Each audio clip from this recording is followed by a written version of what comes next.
The case remains officially unsolved, the 2004 murder of 13-year-old Amanda Lankey. But for her family, today was an important step toward moving forward, a second and final graveside service. 24-hour News 8's Ken Kolker was in Flat Rock near Detroit for that unusual service. Ken. Sue, they had stood there once before, 8 years ago, not long after Amanda's body was discovered in the Manistee National Forest.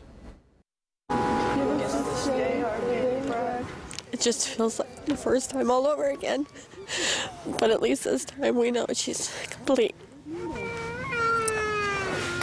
Amanda disappeared while spending the night with a friend at the home of Cecil Wallace Sr. in White Cloud. Her body discovered 2 weeks later.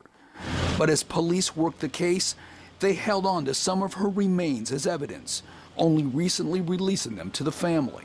Today, as the family and some friends waited in the snow about 100 yards away, a funeral home director placed those remains in the vault with Amanda's casket. Try to think of this as a positive thing, finally.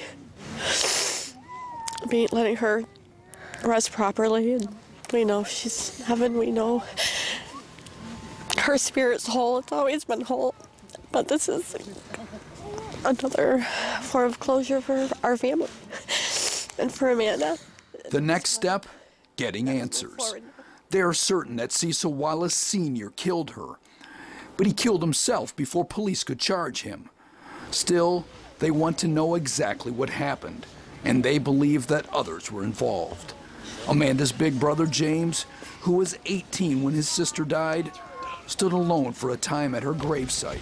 Saying my goodbyes and hoping this is a good thing. Somebody will talk, and hopefully we can figure something out and get some answers. Everybody can rest at ease. Yeah. That's all we want. At today's service, just one song was sung by Amanda's niece, Isabella. She never knew her aunt. She is only 3, was born 5 years after the murder.